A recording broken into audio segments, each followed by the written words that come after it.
Welcome to the Great Detectives of Old Time Radio.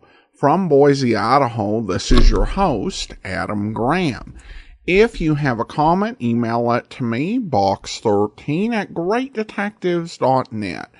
Follow us on Twitter at Radio Detectives and become one of our friends on Facebook, facebook.com/Radio Detectives. Today's program is brought to you in part by the financial support of our listeners. I want to thank Robert, who became our latest Patreon supporter, by going to patreon.greatdetectives.net.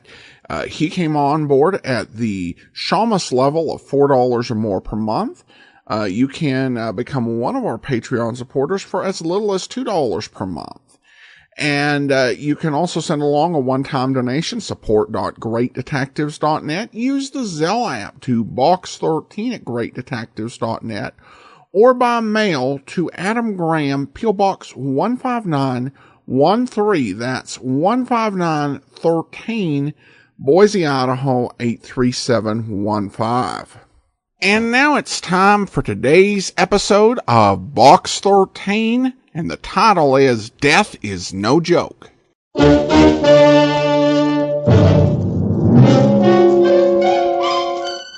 Box 13, with the star of Paramount Pictures, Alan Ladd as Dan Holliday.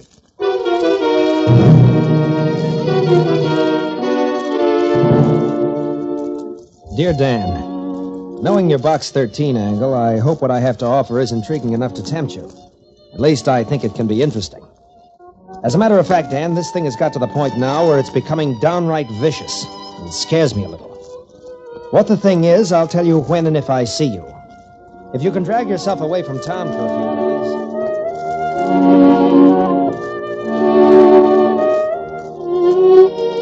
If you can drag yourself away from town for a few days, consider this letter an invitation to join me at the country home of Bernard Trendler, my cousin. Enclosed are the directions for getting there. I'll meet you at the station. Wire me first. As ever, Alex. Yeah, it sounded harmless and simple. 2 words I'd never apply to murder.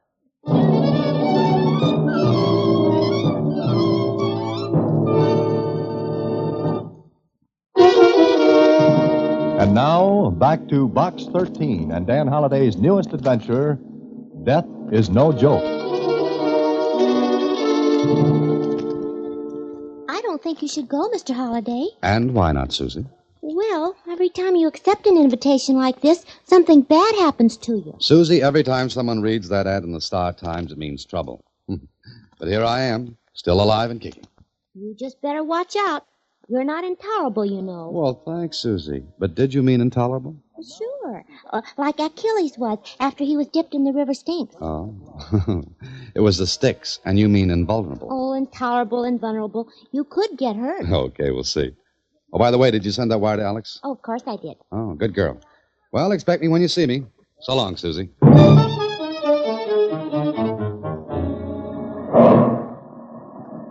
Dan! Hey, Dan! Dan! Alex, how are you? Dan Holliday. So you're still alive, huh? Oh, why not? It's a good idea. Is this your luggage? Oh, yes, just that flat stuff. Good. My car's just around the other side of the depot. This way. Am I supposed to ask what your letter meant? Or do I wait until you get ready to tell me? Wait till we get into the car. That's it. Blue convertible. Well, you've done all right. There's no motor under the hood. Hop in. How's Ruth? Oh, great. Any children yet? No, not yet. Oh, now look, I thought you'd have about 5 by now. Maybe. What's on your mind, Alex? You're worried about something. Yeah, I don't know whether I am or not, Dan. Look, maybe asking you to stick an oar in this was, well, presuming upon friendship. That's what friendship's for? Yeah, it's up to a point. Okay, let's get to the point. Well, it's practical jokes. I knew you'd look blank at that. I'm glad I didn't disappoint you. Well, what's the angle? Practical jokes. Go ahead.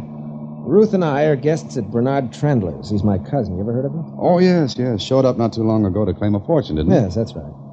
He ran away from home when he was 17. He was gone 15 years. Recently, his father, that's my uncle, he died and left the entire Trendler fortune to him. If he hadn't been found, it would have been divided among the rest of us. But he showed up and claimed it. So? Where do the practical jokes come in, and why? Ruth and I have been here for a week and a half now. Every day there have been 2 or 3 practical jokes played. At first they were ordinary, not very funny, just amusing. But what? now they're getting vicious, mean, contemptible. How do you mean that? Just that way. Who's the funny man? We don't know. Any idea? Nope. That's why I've asked you to come up.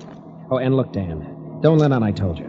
Let me do the talking when I introduce you and take your cues from me, huh? I see. I'm to be the silent observer, is that it? Well, figure it out for yourself. Could I or anyone else call in the police? No, because no one's been hurt. Yet. Hey, you say that as though you expect trouble in large chunks. I do, Dan. I do. Somebody's going to get hurt. And badly. Alex drove on to the Trendler place. There was nothing else he could tell me about the practical jokes.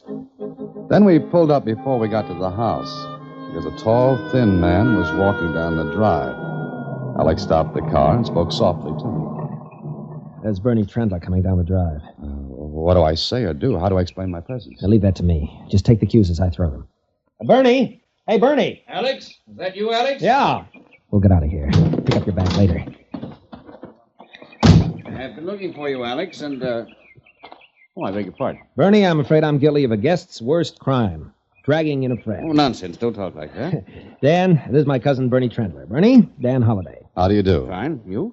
I'm sorry I barged in like this, but I haven't seen Alex in quite a while. Dan's a writer, Bernie. I thought he might, stop over a day or so. He's going away soon. That right, Dan? Oh, yes, I'm going away. Oh, of course it's all right. Plenty of room. Oh, well, thank you. It's very nice of you. That's all. Now, if you'll excuse me, I've got to see the gardener about a couple of things. Alex, have Elsie show Dan his room. Sure thing. Thanks, Bernie. Not at all. Glad to have you, Dan. So that's Bernard Trendler. Why do you say it like that? Like that? As though you didn't believe it. Oh, what gave you that idea? I don't know. Any man who's inherited a $20 million fortune has no right to look that worried. He has. Huh? What's that mean? There are 2 people in this house who hate him. Hate him enough to kill him.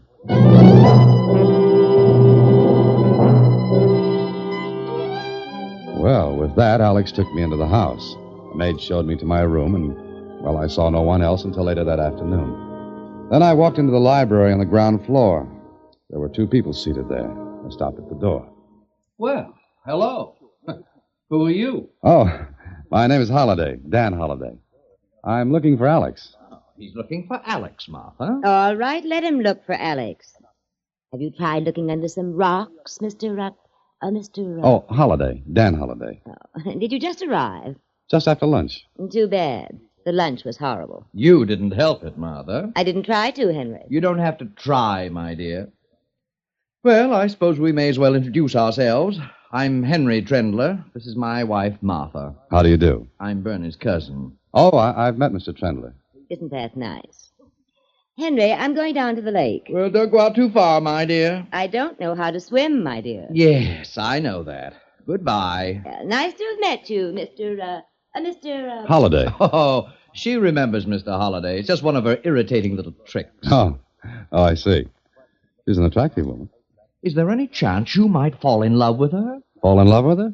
Why do you ask that? I'll agree to a divorce immediately. Am I supposed to laugh at that? Anything you like. You staying long, Holliday? 1 or 2 days. That's quite enough. Of course, with such lovely people around, I may decide to postpone my departure until this evening. Oh, you love us once you get used to us, Holliday. I'll grant it takes a little doing. Hello there. Well, I see you 2 have met. Yes, we've met, Alex. Oh, where's Martha? Well, she's gone to the lake. Well, I think I'll take a little walk. Nice to have met you, Holliday. Thank you. See you later. Well, Dan? Charming people. Lovely people. In fact, I've never met 2 such delightful personalities. Means you've met Martha, too. Oh, yes. And, what do you think? Well, if I'd known, I'd have brought my 2-edged sword. The big one. Dan, maybe you'd be a little sour if you had 20 million slip away from you like we have. Ah. If Bernie Trendler hadn't shown up, you, Henry, and Martha would have had the whole watermelon. Seeds and all. But now... Ruth! Dan, that was Ruth. Which way? Where is she? I left her in her room. Come on, Ruth! Ruth! Which way? The end of the hallway. Ruth, darling, what's the matter? My closet in there. Alex! Stay with her, Alec. I'll see what it is. Now, dearest, it's all right. Please, it's all right. Alec, come over here. Don't go, Alex! Don't go! Stay where you are, Ruth. Look. Ugh. Dan, kill it. No, it's harmless. It's a black snake. Harmless. Close the closet door until we can get a sack for it. Ugh. Alex, is this the kind of practical joke you meant? This is the kind they're getting to be. I see. Ruth. Where is it? It's all right now. Come on, let's get out of the room. Well, what's all the fuss? Take a look in that closet. Alex. Let her look. I'm willing to bet she put it there. You're more incoherent than usual, Alex. Mr. Holliday, What? what's in the closet? A snake. Really? Well, how nice for Ruth. I'll slap that smirk off your face. Bravo, Alex. I've been thinking about it for years. Well, Henry, this is the first indication I've had that you could think for years. Stop it! Stop it, Alex! Get her out of here, Alex. Hurry. Come on, darling. Now, what's all the excitement? It seems that Ruth found a snake in her closet. Oh, I thought you went to the lake. You do a great deal of thinking, don't you? When I have to. Then stop thinking about me. Did you put that snake in there? I never touched the thing. Sorry. Were you at the lake?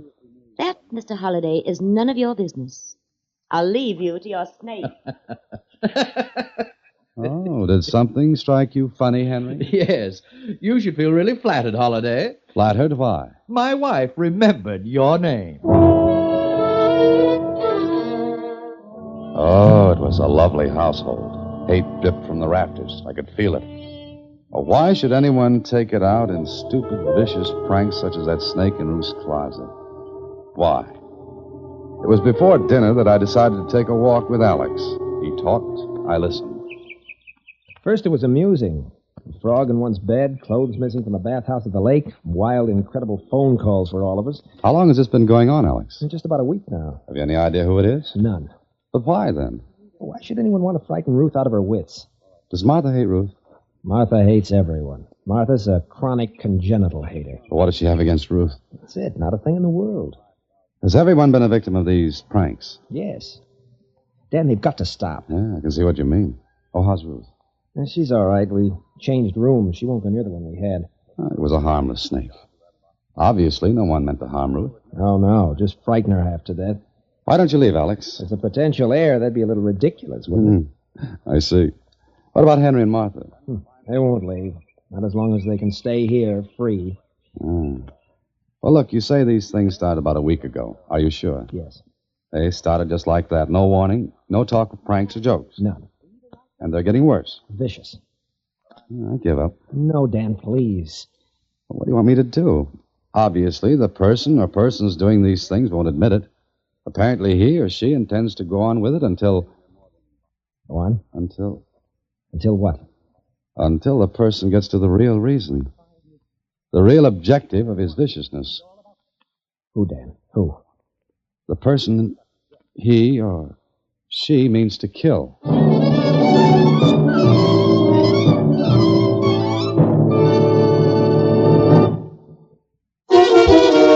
And now, back to Death is No Joke, another Box 13 adventure with Alan Ladd as Dan Holliday. Maybe I was right, maybe I was wrong. Maybe no one wanted to kill anyone. And there was nothing we could go to the police about. What do you say in a case like this? Somebody's playing jokes? And what about my host, whom I hadn't seen since my arrival? Well, I saw plenty of him that same evening after dinner. There were 5 of us in the library. Alex and Ruth, Henry and Martha and myself. What little conversation there had been was down to an occasional cough. Everyone was as jittery as a rookie pitcher facing the Yanks for the first time. Then... I'm glad all of you are together for a change. Bernie, how nice to see you. Sit still. What's the matter, Bernie? You look... Mad? I am. What's all that? A book and some pictures. Oh, Stay where you are, Henry. Oh, very well. This evening, when I went to my room after dinner, I discovered someone had been there before me. Who, Bernie? It could have been you, Cousin Martha. Oh, please, not in front of Henry. Oh, what difference does it make? Shut up! What are you getting at, Bernie? Look, this is an old high school annual of mine. Oh, no, not that. Next, you'll bring out the albums. If I remember correctly, you were the only baby who managed to look positively gruesome lying on a table. I said shut up! Sorry.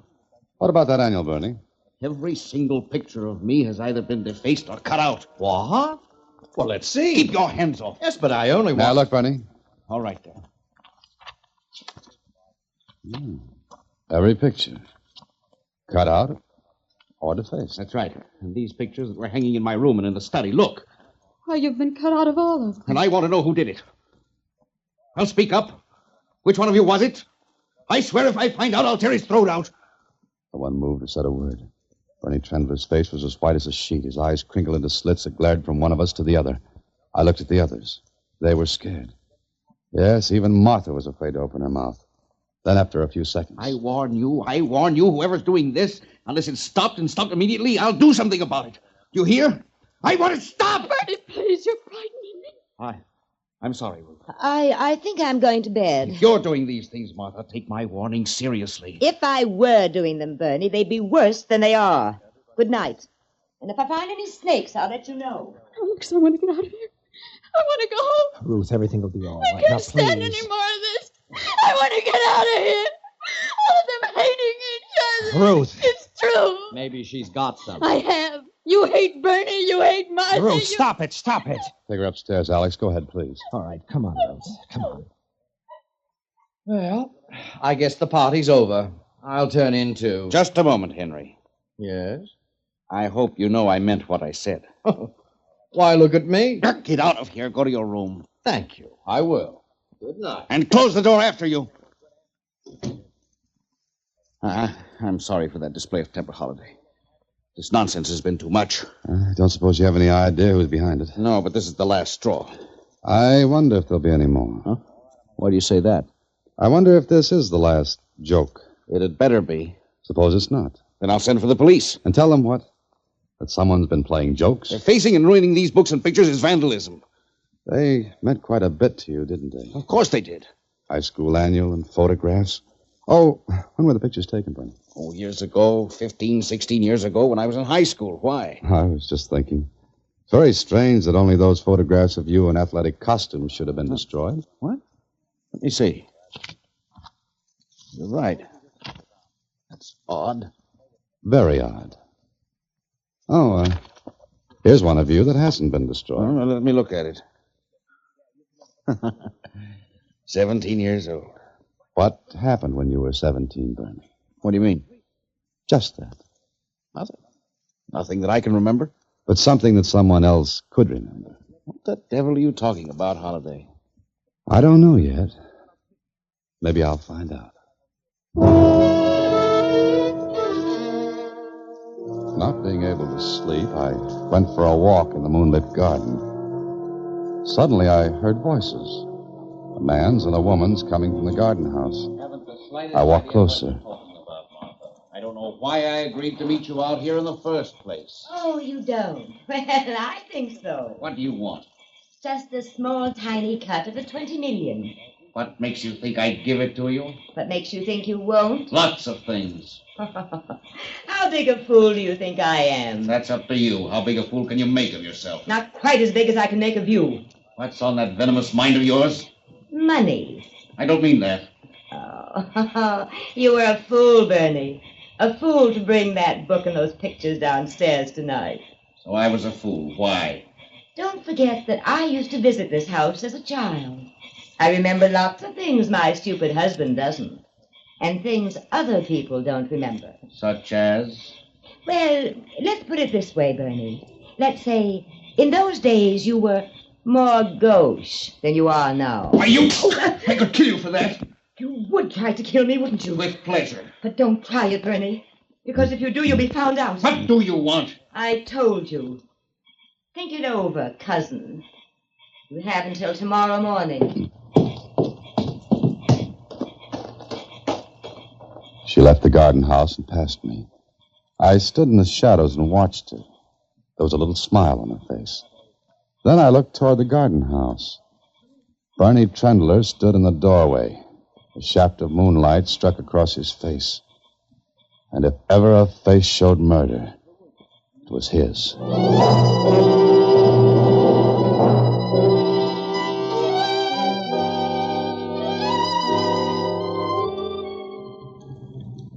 Why don't you tell me where you're going, Dan? I can't, Alex. I can't until I'm sure of what I think I know. What's all the mystery? Oh, snakes and phone calls and torn-out pictures. You want to ride into town, is that it? Yeah, that's right. Just drive me in. Okay. But let me in on something, will you? You have to let me in on something first. What? Had anyone seen Bernie Trendler before he showed up and claimed the money in the estate? Not for 15 years. Why? Who identified him? The lawyers. He had all the necessary stuff, papers, letters from my uncle. I see. Now, where's the high school he went to? Just outside of town. What the devil are you getting at? Where had Bernie been before he showed up to claim the estate? South America, he said. Uh-huh. Okay, take me to that high school. What's the matter? Dan, something's wrong with the brakes. Try the emergency. No good. Dan, we're picking up speed on this hill.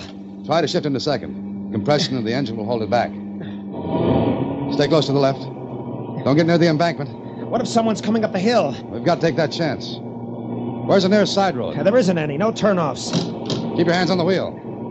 That emergency's no good? Have you got any pedal at all with a foot brake? None at all. Look, scrape the side of the hill on the left. Go in easy. That'll slow us down. Yes, but Dan, we can't... Do it. It's our only chance. Okay. Again. Keep close and keep scraping.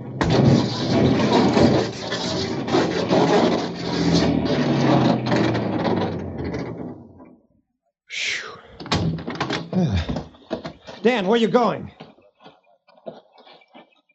Look. Someone cut through the brake fluid lines. What? Well, Dan, you're crazy. Why should anyone want to cut through Did you tell brake... anyone we were coming into town? Sure, everyone knew it. Oh, that's great. Alex, you stay here and warn people away from this. Where are you going now? I'm going to high school. Well, I was right. I had to be right.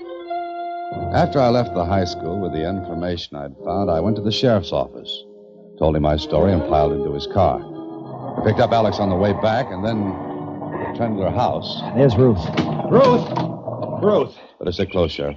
Alex, you were gone so long. Never mind that. Where's Bernie? Bernie? Well, I don't know why. Hello, everybody. What's all the fuss? Hiya, Sheriff. What are you doing here? Henry, where's Bernie?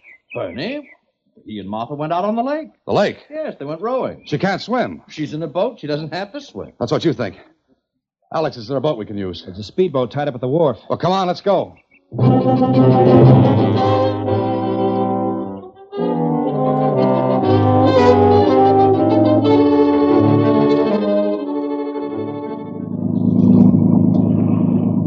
can't have gone far in a rowboat. Dan, are you sure of what you told me? I'm positive. We've got to get to them before there's a murder. A murder that'll look like an accident.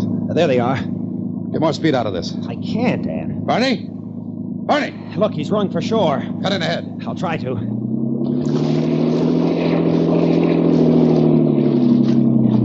Head him off. Where's Martha? Lying in the boat. Cut in faster, Alex, faster. That's it. Don't let him get to shore. Get on. Get on here, shoot the keel. Get down. He's jumped for shore. Now, what if he gets away? Let him. He can be picked up later. Get to Martha.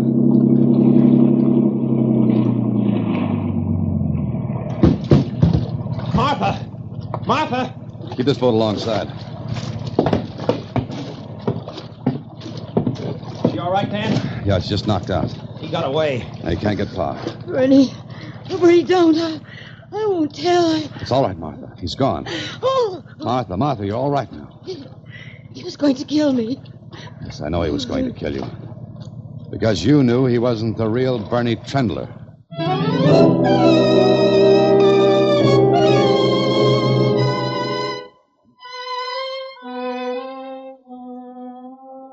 He hit me.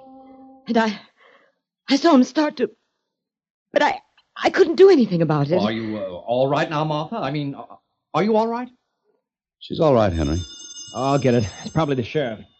I suppose I should thank you, Mr. Holliday. That might be nice. Thank you. They got him. Alive? Yes. You're right, Dan. Will someone please explain all this? The real Bernie Trendler is probably dead, killed by the man who passed himself off as the real Bernie. Isn't that right, Martha? I don't know anything about it. Martha? Oh, all right. I knew he wasn't the real Bernie last night. When you realized the pictures were defaced, cut out. Yes. Bernie Trendler was left-handed. What? By George, that's right. Why, I remember now. You see, all those practical jokes were leading up to the destruction of the pictures. He couldn't get rid of them without attracting attention and suspicion. So he took the elaborate way out. The jokes would have stopped once he'd destroyed those pictures. What about the high school, Dan? I saw pictures there of the real Bernie in a baseball uniform, with a baseball glove on his right hand. Well, how could he hope to get by with a fraud? Well, he did. Remember, the real Bernie was missing for 15 years. But what made you think of it, Dan? I mean, the left-handedness. Well, let's say the real Bernie was gauche in those days. Oh. What's the matter, Martha? Nothing. Nothing at all, I hope. Oh, gauche is French for left, isn't it, Martha? Yes. Yes, it is. Well, is there anything else to tell?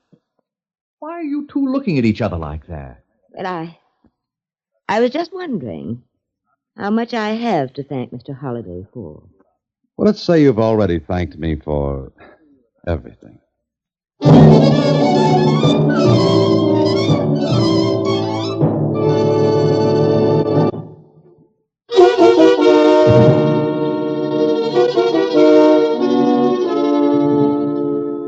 I knew it. I knew it. You go away someplace and someone tries to kill you. Mm-hmm. Tried to by cutting the brake lines, because he thought I'd guessed. Oh, and just think, those two nasty people will get all that money. Oh, not all. Alex will get his share, which is all I care about. And you didn't tell what you heard in the garden house. Now, why should I, Susie? Well, I think that's carrying Chevrolet too far. Chevrolet. Oh, good night, Susie.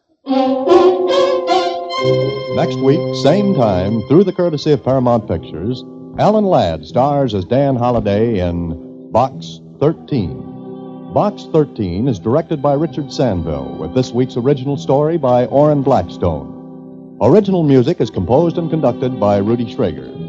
Part of Susie is played by Sylvia Picker, and production is supervised by Vern Karstensen. Box 13 is a Mayfair production from Hollywood. Watch for Alan Ladd in his latest Paramount picture.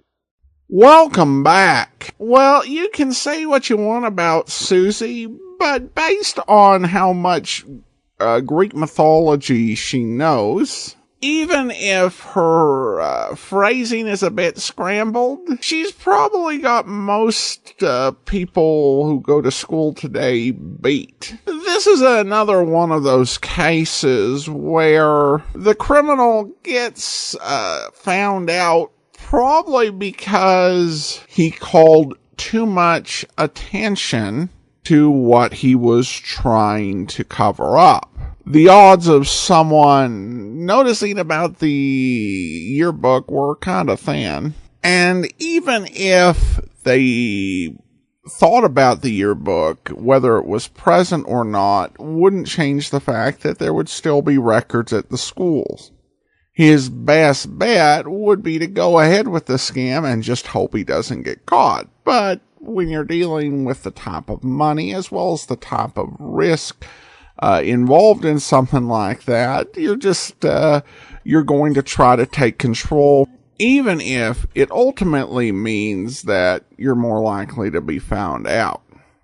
This was also an episode where I was once again thrown by what was supposed to be a clue, with the statement that the fake heir had been more gauche in high school. I just assumed that had meant that he had, in his real guise, a reputation as someone who was a bit socially awkward, lacking in those graces, perhaps because he didn't come from as rich a family as her brother. The association with left-handedness, I don't know how many people would have caught that in 1948, but it totally went over my head with that history. So I don't know if people were more knowledgeable about the origin of words in 1948, or if that would have gone over the heads of the original audience as well. Bishop Andrew emailed in regarding the Janus clue from a couple weeks back. And he wrote in that he too didn't get that it was just a reference to the suspect being born in January. I kept trying to fit the two-faced aspect in the story. Hope you had a good vacation. All the best, Bishop Andrew. Well, thanks so much. Definitely was nice, a little rest, just getting away into the country and being able to take a break from routine. I think obviously with what's going on, taking, major vacations is not really in the cards, but to just have some time away from the city, a little bit of a change of location definitely makes a nice difference. Thanks so much for your email, and I also want to go ahead and thank our Patreon supporter of the day. Thank you to Susan, Patreon supporter since September 2017, currently supporting us at the Detective Sergeant level of $7.14 or more per month. Thank you so much for your support. Join us back here tomorrow for Dick Tracy. We'll be back next Monday with another episode of Box 13. And then next Saturday, we'll be bringing you a previously uncirculated episode of Police Blotter starring Bill Zuckert. You'll definitely want to listen for that. In the meantime, send your comments to box13@greatdetectives.net. Follow us on Twitter at Radio Detectives and become one of our friends on Facebook, facebook.com/Radio Detectives. From Boise, Idaho, this is your host, Adam Graham, signing off.